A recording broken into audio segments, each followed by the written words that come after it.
إن الحمد لله الأكرم الذي جعل الشمس والقمر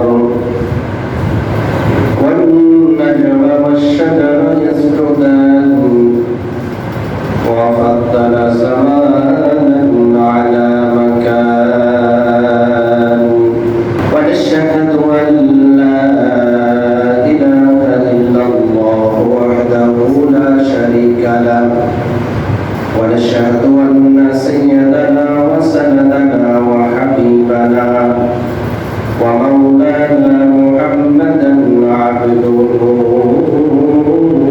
ورسوله الذي أرسله تعالى بالحق بشيرا ونذيرا وداعيا إلى الله بإذنه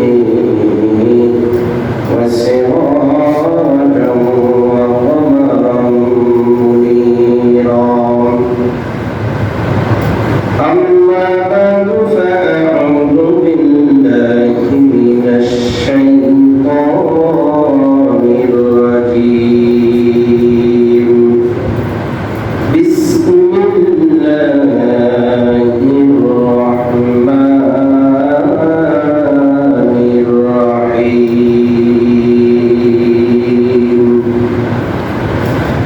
رب هب لي من الصالحين فبشرناه بغلام حليم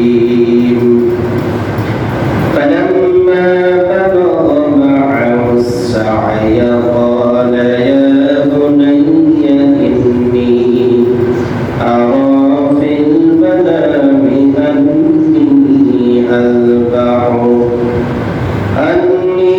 أذبحك فانظر ماذا ترى قال يا أبت افعل ما تؤمر ستجدني إن شاء الله من الصابرين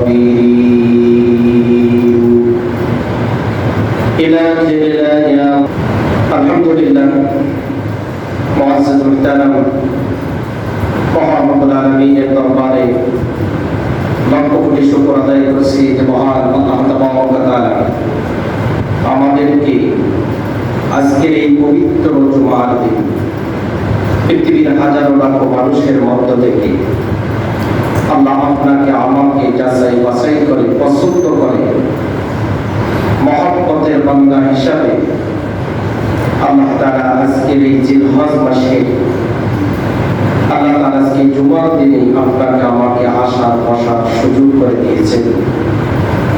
এজন্য মহান রবকে খুশি করার জন্য কালিমাতুশ শুকর আদায় করছি, জবান খুলে উচ্চ আওয়াজ করছি আলহামদুলিল্লাহ। লক্ষ কোটি দরুদ ও সালাম বর্ষিত হোক মানবতার কান্ডারি, মানবতার মুক্তির দূত আকায়ে দাপ্তরে মদিনা তাজদারে মদিনা জনাবে মুহাম্মদ রাসূলুল্লাহ সাল্লাল্লাহু আলাইহি ওয়াসাল্লাম। আজ আরবি জিলহজ মাসের 4 তারিখ, আগামী 10 তারিখ ঈদ উল আযহা। ঈদ অর্থ হচ্ছে খুশি, আযহা হচ্ছে ত্যাগ স্বীকার করা। তবে আল্লাহ রাব্বুল আলামিন আমাদের সামনে যে দিনটি আমাদের জন্য বরাদ্দ করেছেন, সামনে যে দিনটি আসতেছে মুসলমানদের জন্য বড় একটা কুরবানির দিন। মুমিন মুসলমানদের জন্য মাল ত্যাগ স্বীকার করে আল্লাহকে খুশি করার জন্য কুরবানি করার দিন, যে দিনটা আসতেছে সেই দিনটি হচ্ছে ঈদ উল আযহার দিন। ঈদের দিনে মুসলমান মুমিন মুসলমানদের জান এবং মাল খরচ করে আল্লাহর রাস্তায় কুরবানি দেওয়ার নামই হচ্ছে কুরবানি ঈদ বলা হয়। আল্লাহ রাব্বুল আলামিন তার পয়গম্বর মুহাম্মদ আরবি সাল্লাল্লাহু আলাইহি ওয়াসাল্লামকে জিজ্ঞাসা করেন, ও নবী, আপনি স্মরণ করুন ওই দিনের কথা যেদিন আমি আসমান এবং জমিন সৃষ্টি করার পরে প্রথম মানব হিসাবে আমি যাকে এই পৃথিবীর বুকে আগমন হিসাবে যাকে পাঠিয়েছি, যার নাম হলো হযরত আদম আলাইহিস সালাম। তিনি পৃথিবীর বুকে সর্বপ্রথম মানব হিসাবে এসেছেন। আল্লাহ তার নবীকে বলেন, আপনি তার কথা স্মরণ করুন। আল্লাহ তাআলা হযরত আদম আলাইহিস সালামকে পৃথিবীর বুকে পাঠিয়ে আল্লাহর হুকুমে আল্লাহর কাবাঘর নির্মাণ করার জন্য আল্লাহ আদেশ করেন। হযরত আদম আলাইহিস সালাম আল্লাহর কাবাঘর নির্মাণ করেছেন, আল্লাহর আদেশ আল্লাহর হুকুমে কাজ করেছেন। আল্লাহর মহা এক পরীক্ষায় দীর্ঘ হযরত আদম আলাইহিস সালাম দুনিয়া থেকে বিদায় হয়ে যাওয়ার পরে 1200 বছর পর, এই 1200 বছর পরে আল্লাহ তাআলা যাকে পৃথিবীর বুকে পাঠিয়েছেন তিনি হলেন আদম ইসলামী হযরত নূহ আলাইহিস সালাম। তিনি পৃথিবীর বুকে যখন আগমন করেছেন, এই 1200 বছর এই ব্যবধানের মধ্যে মানুষকে শয়তান এমন ভাবে ধোঁকা দেওয়া শুরু করেছে, শয়তানের ওয়াসওয়াসায়, শয়তানের ধোঁকায় প্রত্যেকটা মানুষ দিন থেকে বিমুখ হয়ে গিয়ে মূর্তি পূজায় লিপ্ত হয়েছে। আদম নবীর পরে এই যে 1200 বছরের একটা গ্যাপ, আদম আলাইহিস সালাম মারা যাওয়ার পরে 600 বছর মাঝখানে একটা গ্যাপ, নূহ নবী দুনিয়ার জমিনে 600 বছর আসার আগে, এই যে 1200 বছর, এর মধ্যে দিয়ে এই মুমিন মুসলমান যারা ছিল শয়তানের ধোঁকায় সবাই মূর্তি পুজো হয়ে গেছে। আল্লাহ রাব্বুল আলামিন তার মাঝখানে আল্লাহ তাআলা আদম আলাইহিস সালামকে দুনিয়ার বুকে পাঠালেন। দুনিয়ার জমিনে 950 বছর নূহ নবী দাওয়াত দিয়েছে, এক আল্লাহর দাওয়াত, এক দ্বীনের দাওয়াত। 950 বছর দাওয়াত দেওয়ার পরে মাত্র মানুষ ঈমান এনেছে 40 জন। কিছু কিছু মতান্তরে পাওয়া যায় হয়তো 2-4 জন বেশি, কিন্তু গ্রহণযোগ্য মত হলো 40 জন। 950 বছর দাওয়াত দেওয়ার পরে ঈমান এনেছে মাত্র 40 জন। এরপরে আল্লাহ রাব্বুল আলামিন ওহীর মাধ্যমে জানালেন, ও নবী, আমি তো মানুষের দিলের খবর জানি। 950 বছর দাওয়াত দিলে এখন আমি যতটুকু বুঝতে পেরেছি আর কোন মানুষ ঈমান আনবে না। আল্লাহ তাআলা আদেশ করলেন, আমি এই পৃথিবীর জমিনে এমন একটা গজবের প্লাবন দিব, এই প্লাবনের মধ্যে পুরো জাতিকে আমি ধ্বংস করে দেব। আল্লাহ নবীকে আদেশ করলো যে 40 জন ঈমান গ্রহণ করেছে, এই 40 জনকে সাথে নাও, প্রত্যেকটা প্রাণীর একটা করে জোড়া। যতগুলি প্রাণী, যতগুলি মাখলুক আছে প্রত্যেকটা একটা করে জোড়া নূহ নবীর সাথে নিয়েছে। এখন প্লাবন হয়েছে, আল্লাহ আদেশ করেছে এগুলা তো নিবে, সাথে করে কি নিবে? একটা বড় জাহাজ তৈরি করো। আল্লাহর আদেশ একটা জাহাজ তৈরি করেছে, নৌকা। এই নৌকার মধ্যে 40 জন ঈমানদার মুসলমান আর কিছু প্রাণী এই নৌকার মধ্যে আরোহণ করেছে। তার মধ্যে নূহ নবীর 3 সন্তান ছিল। একটা নাম ছিল হাম, একটা নাম হচ্ছে সাম, আর একটা নাম হচ্ছে ইয়াফিস। এই 3 জন সন্তানকে নিয়ে বাকি এই 40 জনের মধ্যে 3 জন নৌকার মধ্যে চলে গেল। যে প্লাবন শুরু হয়েছে, আল্লাহ তাআলা আদেশে যখন এত বড় একটা প্লাবন হলো, পুরো জাতি ধ্বংস হয়ে গেল। আল্লাহ তাআলা নবীকে বলেন, নবী ওই কথাটাই স্মরণ করুন যে সময় আমি নূহ নবীর জামানায় একটা প্লাবন দিয়ে পুরো জাতিকে ধ্বংস করে দিয়েছি। ওই সময় বর্তমান সিরিয়া থেকে নিয়ে বর্তমান সৌদি আরব হারাম শরীফের যে এলাকা, আপনারা ম্যাপটা দেখে নিয়ে নেবেন গুগলে সার্চ দিয়ে। এত বড় একটা দ্রুত এলাকায় আপনার যে কাবা ঘর যে জায়গায় ছিল সেটা প্রাণে ধ্বংস হয়ে গেছে। 950 বছর পর নবী দাওয়াত দিয়ে মাত্র 40 জন ইমান এনেছে। পুরো কাবা ঘর ধ্বংস হয়ে যাওয়ার পরে ওই জায়গাটা জঙ্গলে পরিণত হয়ে গেছে। কাবা ঘর মাটির নিচে পড়ে আছে। সে জায়গায় দীর্ঘদিন কোনো মানুষ বসবাস নাই, কোনো পশু পাখি প্রাণী, কোনো দোকানপাট, কোনো কিছুই নেই, মরুভূমি অঞ্চল। আল্লাহ রাব্বুল আলামিন ওই সময় নূহ নবী ওই এলাকায় যখন আগমন করেছে, আল্লাহ হযরত ইব্রাহিম আলাইহিস সালামকে আল্লাহ তাআলা পৃথিবীর জমিনে আল্লাহ তাআলা নিয়ে এসেছে। সুবহানাল্লাহ বললেন না? ইব্রাহিম আলাইহিস সালাম যখন পৃথিবীর বুকে আগমন করেছে, আল্লাহ তাআলা তার এত বেশি কঠিন পরীক্ষা নিয়েছে। কারণ ইমানদার যত শক্তিশালী ইমানদার হবে, আল্লাহ তার পরীক্ষাটাও সেরকম কঠিন ভাবেই দিবেন।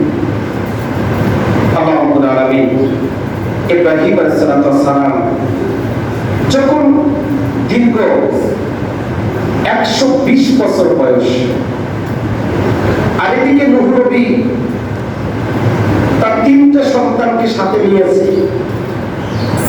প্রাপণের সমস্ত মূর্তি পূজক শেষ,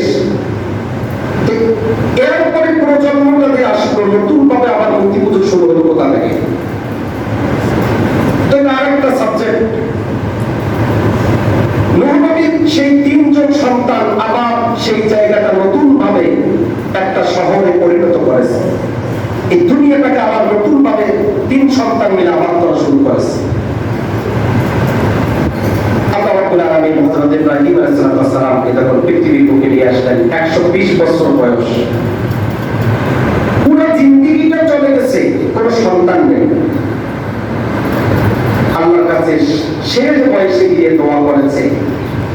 সূরা সাফফাতের ভিতরে আল্লাহ সেই কথাটাও রেকর্ড করেছে।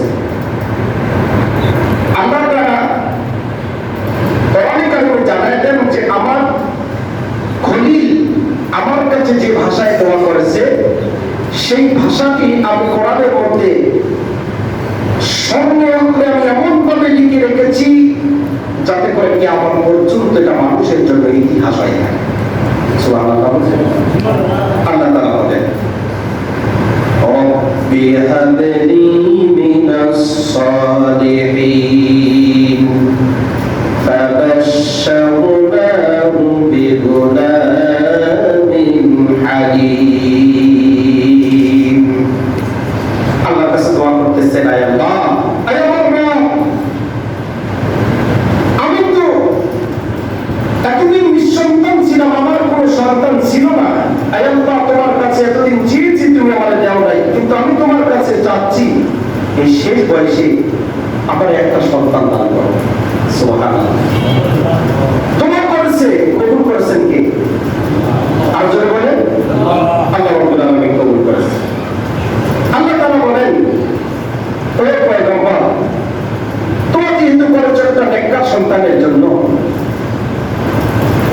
আমরা জানি দুনিয়ার জন্য একটা মানুষের বয়স যখন 70 বছর 80 বছর বয়স হয়ে যায়, তখন আর যৌবনকালের চাহিদা আপনার থাকে না, ঠিক না? কিন্তু 120 বছর বয়সে আইসা আল্লাহর কাছে দোয়া করল। আল্লাহ রাব্বুল আলামিনের কাছে পয়গম্বর বলতেছে, ও আল্লাহ, আমাদের যে যৌবনকালের যে একটা চাহিদা ছিল, এই 120 বছর বয়সে আমি যে বুড়া, এটাতে কি হওয়া সম্ভব? আল্লাহ বলে, ফাবাশশারনাহু বিগুলামিন হালিম। ও নবী, আমি তো তোমাকে এমন একটা সুসংবাদ দিব, আমার কাছে যখন দোয়া করেছো আমি তো সাথে সাথে কবুল করেছি। একটা গাছ যখন জীবিত থাকে, এটাকেও মৃত্যু দান করি আমি। এই মৃত্যু গাছটা থেকে আমি আবারও জীবিত করতে পারি। সব ক্ষমতা, হায়াত, মৌত, ধন, দৈন্য, রিজিক সবকিছু তার হাতে। সবাই বলেন আল্লাহ রাব্বুল আলামিন বলেন আল্লাযী খালাকাল মাউতা ওয়াল হায়াতা লিয়াবলুয়াকুম আইয়ুকুম আহসানু আমালা ওয়া হুয়াল আজিজুল গফুর। আল্লাহ রাব্বুল আলামিন বলেন আমি মানুষের হায়াত এবং মৌত সৃষ্টি করেছি। সৃষ্টি করার পরে আমি আল্লাহ তাআলা বান্দার পরীক্ষা নেব, বান্দাকে আমি বিপদ দেব, মুসিবত দেব। আমি আল্লাহ তাআলা তার রোগ দিব, শোক দিব, বিভিন্ন পরীক্ষা দিয়ে আমি আল্লাহ বান্দার পরীক্ষা নেব। ও বান্দা, এই পরীক্ষার মধ্যে যারা ধৈর্য ধারণ করবে আমি রব্বুল আলামিন তাকে পরীক্ষায় কামিয়াবি দান করব। সুবহানাল্লাহ। আল্লাহর নবী যখন দোয়া করেছেন, দোয়া কবুল করে নিয়েছেন। 120 বছর বয়সে যখন আল্লাহ তাআলা বিবি হাজেরাকে আল্লাহ তাআলা সন্তানের সুসংবাদ জানিয়ে দিলেন, 99 বছর বয়সে আম্মা জান হাজেরা আমাদের পিতা হযরত ইব্রাহিম আলাইহিস সালামের বয়স 120 বছর, আম্মা জানের বয়স 99 বছর। এই বয়সে আল্লাহ তাআলা তাদেরকে একটা সন্তান দান করলেন। সন্তান যখন দুনিয়ার জমিনে আগমন করেছে, ওই সময় আল্লাহ তাআলা আবারও তাকে একটা পরীক্ষা নিয়েছে।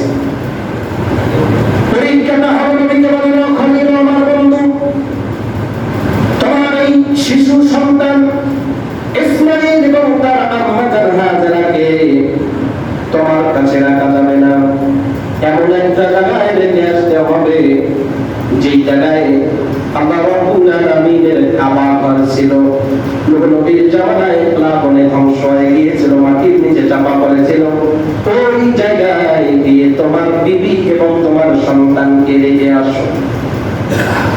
সন্তান জন্মগ্রহণ করেছে, শিশু, কুলের বাচ্চা, কুলের বাচ্চা, আল্লাহ আদেশ করছে সেখানে রেখে আসো। আমাদের হাজেরাকে হযরত ইব্রাহিম সাল্লাল্লাহু বলেন নাই, সন্তানকে কোলে নিয়ে বিবিকে সাথে নিয়ে বলতেছে চলো। কোথায়?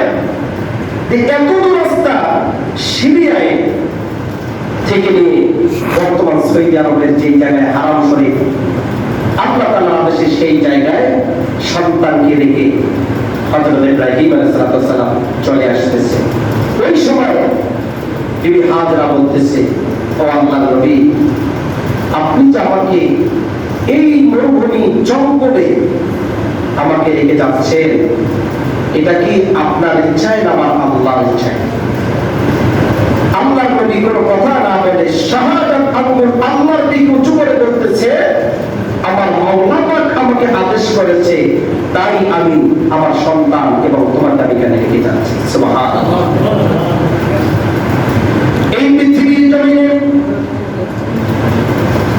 একটা নারীর ভেতর যদি আল্লাহর মহব্বত আর ভালোবাসা, প্রেম থাকতো, যদি সন্তান ভূমিষ্ঠ হওয়ার সময় যদি তার স্বামী পাশে না থাকে, তাহলে ওই মেয়েটা বলতো, আজকে আমার এই কষ্টের দিনে, দুঃখের সময় আমার মা বাবা পাশে থাকলে যতটা খুশি হইতাম, তার চাইতে বেশি খুশি হইতাম যদি আমার স্বামী পাশে থাকতো।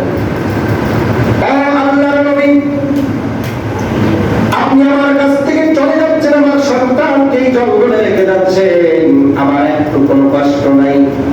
তবে শুনে নাও, যে আল্লাহ আদেশ করে, আল্লাহর আদেশ, আল্লাহ হুকুমে আমাকে রেখে যাচ্ছ, আমি একটা বারের জন্য টেনশন করি না।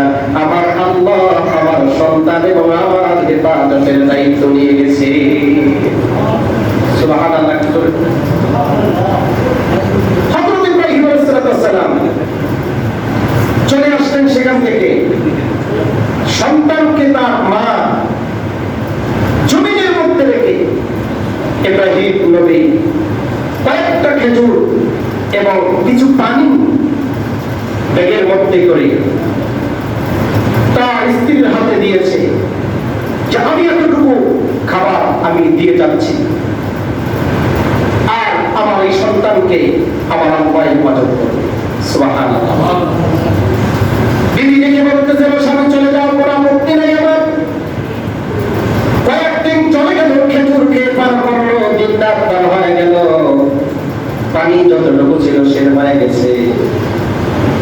খলিল সেখান থেকে আসার পথে বড় উঁচু পাহাড়ের উপর দাঁড়িয়ে আল্লাহর কাছে দোয়া করেছে, আসমানের মালিক আল্লাহ, আমার সন্তানকে আমি রেখে যাচ্ছি, এখানে কোনো মানুষ নাই, কোনো পশু পাখি নাই, এখানে দেখার মতো কেউ নাই, কিন্তু এতটুকু বিশ্বাস করি আয় আল্লাহ, আমার সন্তান আমার স্ত্রী এখানে না খেয়ে থাকবে না, অবশ্যই পানির ব্যবস্থা হবে, একদিন এই জায়গায় মানুষ বসবাস করার মতো একটা পরিবেশ তৈরি করে দিও।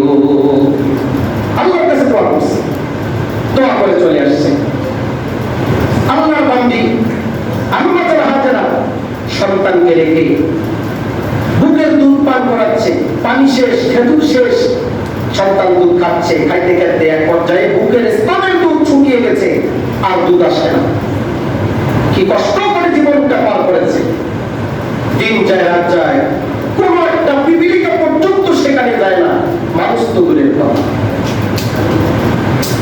একবার আল্লাহর বান্দি আম্মাতুল হাজেরা সাফা পাহাড়ে গিয়ে দাও, আর একবার মারওয়া পাহাড়ে গিয়ে দৌড়ে যায়, দেখি কোথাও কোনো খাবার এবং পানির ব্যবস্থা হয় কিনা।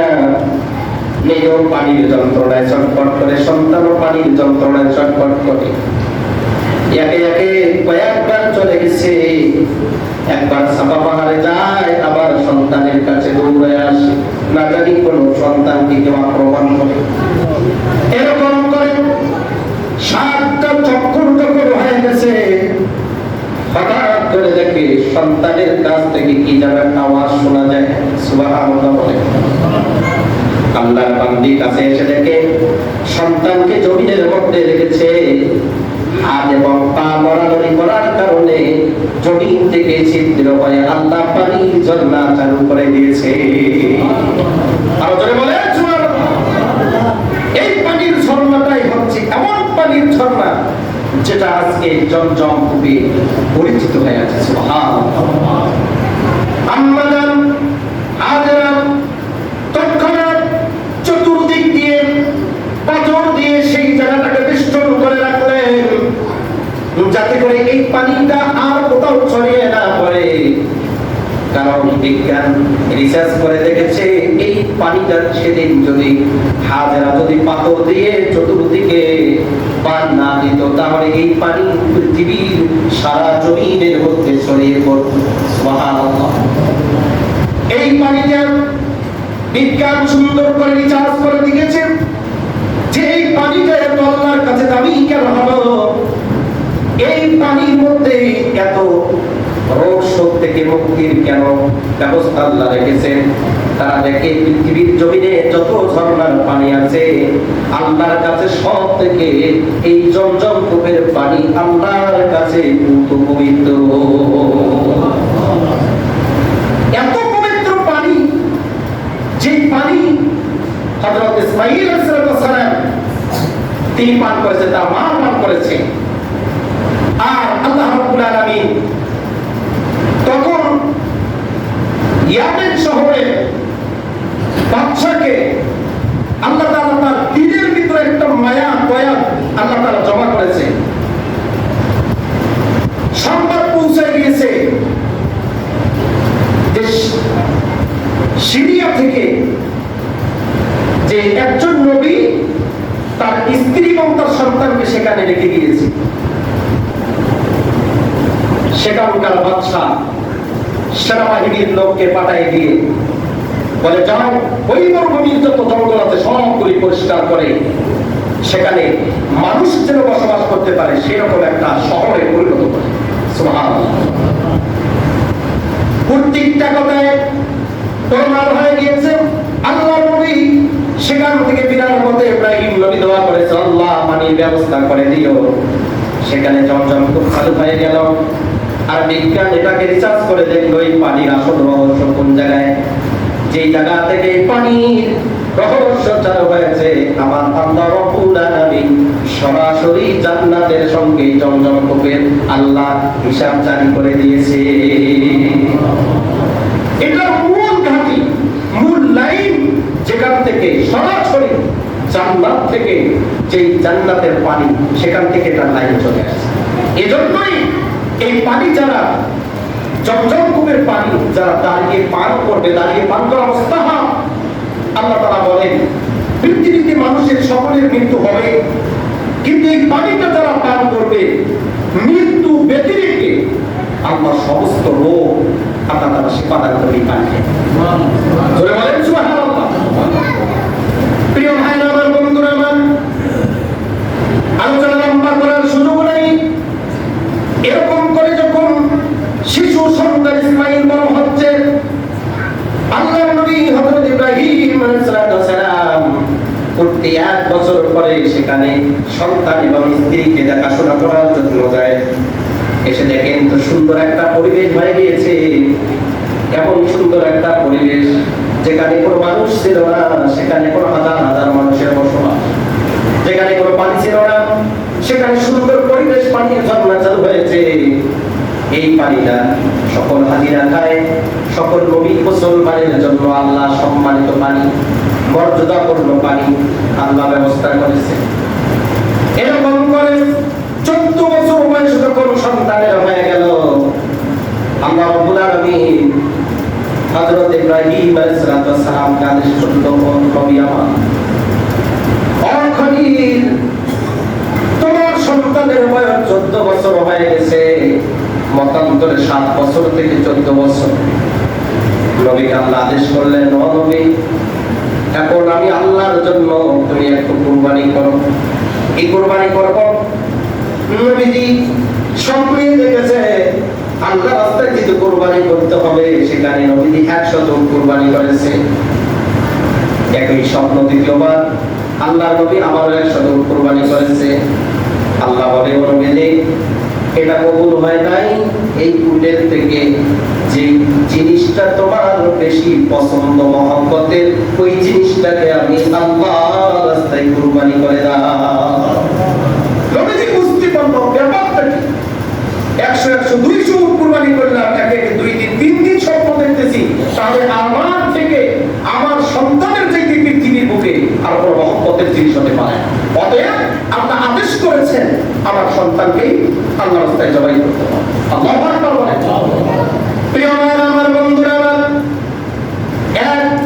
120 বছর বয়সে যখন আল্লাহ সন্তান দান করলো, কঠিন পরীক্ষার মাধ্যমে দিন পার করেছেন। 120 বছর বয়সে সন্তান দেওয়ার পরেও আল্লাহ আদেশ করছে কাছে রাখতে পারে নাই, 14 বছর পর্যন্ত বাইরে রেখেছে। বড় পরীক্ষা ছিল। এখন আমার সন্তান যখন বাবার কাছে ফিরছে, বাবার কাছে আসছে, একটা সন্তান যখন বাবার কাছে চলাফেরা করে, আব্বু আব্বু বলে ডাকতে পারে, এই সময় যদি আল্লাহ আদেশ করো নবী সন্তানকে জবাই করো, বলুন তো এই সময় কত কষ্ট লাগবে। কিন্তু আল্লাহর নবী আল্লাহকে খুশি করার জন্য, সন্তানকে জবাই করার জন্য বিনা ময়দানে নিয়ে গিয়েছে। সে কথাটা আল্লাহ রাব্বুল আলামিন কোরআনে রেকর্ড করে দিয়েছেন। আল্লাহ রাব্বুল আলামিন কোরআনে কারিমে বলেন, ফালাম্মা বালাগা মা'আহুস সা'য়া ক্বালা ইয়া বুনাইয়া ইন্নী আরা ফিল মানাম। বিনা ময়দানে সন্তানকে নিয়ে গিয়ে সন্তানকে এখন প্রশ্ন করতেছে, ও সন্তান আমার, হে বৎস, আমি যে আল্লাহ তাআলার পক্ষ থেকে একটা স্বপ্ন দেখেছি যে আল্লাহ আমাকে আদেশ করেছে তোমাকে জবাই করার জন্য, এখন কি বলবা? সন্তান বলতেছে, আমি আল্লাহুকা ফানদুরুমা আল্লাহ, ও সন্তান, আল্লাহ আদেশ করেছে আমি তোমাকে জবাই করব, এতে তোমার মত কি? একটা প্রশ্ন আসতে পারে যে আল্লাহ তাআলা আদেশ করছে জবাই করার জন্য, ইসমাঈল যদি সেখানে রাজি না হয় তারপরে কিন্তু জবাই করবে। কিন্তু আল্লাহ রাব্বুল আলামিনের পয়গম্বর যেমন তার সন্তানও তেমন। এজন্যই তো কবি বলেছেন, বাক্কাদাতা সিপাহিকা পড়া দামত তোমার, বাবু যেমন ইমানদার, বাবু যেমন শক্তিশালী ইমানদার, সন্তানও ঠিক তেমনি ইমানদার। সুবহানাল্লাহ। আল্লাহ রাব্বুল আলামিন কোরআনে কারীমে সেই কথাটাই স্পষ্ট করে দিয়ে বলেন, সন্তান যখন বলতেছে আব্বা আল্লাহ আপনাকে আদেশ করেছে আপনি তাই পালন করুন, কারণ অবশ্যই আল্লাহ রাব্বুল আলামিনের সাথে বিপদের মধ্যে ধৈর্য ধারণ করবে। আল্লাহ রাব্বুল আলামিন সেই ধৈর্যশীলদের মাধ্যমে তাকে রেখে দিয়ে দিবে। সুবহানাল্লাহ।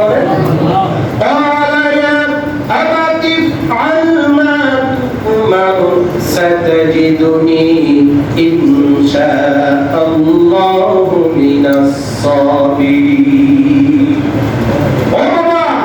আল্লাহ আপনাকে আদেশ করেছে আপনি তাই পালন করুন, অবশ্যই আপনি আমাকে ধৈর্যশীলদের মধ্যেই আমাকে পেয়ে যাবেন। সুবহানাল্লাহ। প্রিয় ভাইরা আমার, সন্তানের কথা বলার পরে আমার একটা কথা বললেন, বাবাজি আপনি আমাকে জবাই করবেন। এরপরে উপর করে যখন শোনাইছে সন্তান বলতেছে, বাবা আমার হাত পা গুলি একটু সুন্দর করে শক্ত করে বেঁধে নেন, আর আপনার চোখে একটা কালো কাপড় বেঁধে নেন, যাতে করে আমার চেহারার দিকে তাকাইয়া আপনার মায়া না আসে। মায়া যদি আসে তাহলে আপনার কষ্ট হবে, ছুরি চালাতে পারবেন না, মনে দয়া চলে আসবে, এজন্য চক্ষুটা বন্ধ করবেন, আর আমার হাত পা লড়ানোর জন্য না হয় এজন্য শক্ত করে বাঁধবেন। তার মানে আমি এক চুল পরিমাণ আমি লড়বো না। যদি কোনো ক্রমে আমার হাত পা নড়াচড়া হয়, আর আল্লাহ যদি কিয়ামতের দিন আপনাকে খেলা করে, ও ইব্রাহিম তোমার সন্তানকে জবাই করতে গিয়ে তোমার হাত নড়াচড়া করেছে, তোমার চোখ থেকে পানি বের হয়েছে, আর তোমার সন্তান কেন ধরলো, ও বাবা এই কথা যেন জবাবদিহিতা করতে না হয়, এই জন্যই আমার হাত পা বেঁধে দিবেন। প্রিয় ভাইরা আমার, বন্ধুরা আমার, আল্লাহ তাআলা বলেন ফালাম্মা আসলামা ওয়াতাল্লাহু লিল-জাবিন ওয়া নাদাইনা ইয়া ইব্রাহিম। আল্লাহু আকবার বলেন।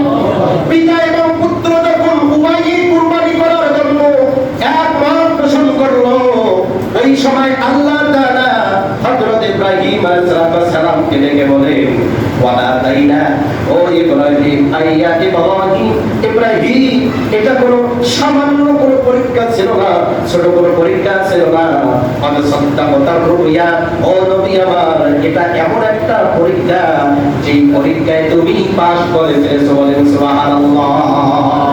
প্রিয় ভাইরা আমার, বন্ধুরা আমার, অনেক বড় ঘটনা সেদিকে লক্ষ্য না করি সর্বশেষ যেই কথাটা বলতে চাই, সন্তানকে যখন জমিনের মধ্যে রেখেছে, আল্লাহর নবী যখন ছুরিটা এমন ভাবে চালাচ্ছে, ছুরি আর কাটে না। কেন কাটে না? আল্লাহ একবার ছুরিকে আদেশ করেছে, ও ছুরি আমার ইব্রাহিমের আমার ইসমাইলের গলায় যখন লাগাবে, আল্লাহর আদেশে ইব্রাহিম নবী যখন ছুরি চালানো শুরু করেছে, ছুরি কাটে না, কয়েকবার চালানো শুরু করেছে, রাগ হয়ে ছুরিটাকে জমিনের মধ্যে ফেলে দিয়েছে।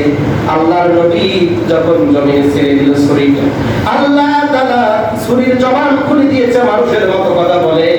ও আল্লাহর খলিল, ছুরির উপর রাগ করে কোনো লাভ নাই, কারণ আল্লাহ আপনাকে একবার বলেছে আপনার সন্তানকে জবাই করার জন্য, কিন্তু আমি আল্লাহ ছুরিকে 99 বার বলেছি, ছুরিরে খবরদার খবরদার আমার ইসমাইলের যেন একটা পশম কাটা না যায়। আল্লাহু আকবার বলেন। প্রিয় ভাইরা আমার, বন্ধুরা আমার, আল্লাহর নবীর সন্তান ইসমাইল তার জায়গায় যখন আল্লাহ জান্নাত থেকে দুম্বা পাঠায় দিল, সেই দুম্বাটি কুরবানি হয়ে গেল। এরপরে বুকের কাপড় সরায় দেখে ইসমাইলের জায়গায়, ইসমাইলের পরিবর্তে একটা দুম্বা কুরবানি হয়েছে, পিছন দিকে ইসমাইল দাঁড়ায় আছে। কারণ সন্তান আগেই বলেছে, ও বাবা ধৈর্য ধরেন, আল্লাহ ধৈর্যশীলদের মধ্যেই আল্লাহ তাআলা উত্তম পুরস্কার দান করবেন। ওয়া কাযালিকা নাজজিল মুহসিনিন, আর এমনি ভাবে ইমানদারদেরকে আল্লাহ পুরস্কৃত করে থাকে। সুবহানাল্লাহ। এটা মাসুদ। প্রিয় মুমিন মুসলমান ভাইরা আমার, এখানে যদি ইসমাইল মূল কুরবানি হওয়ার বিষয় থাকতো, তাহলে তো ইসমাইলই কুরবানি হয়ে যেত।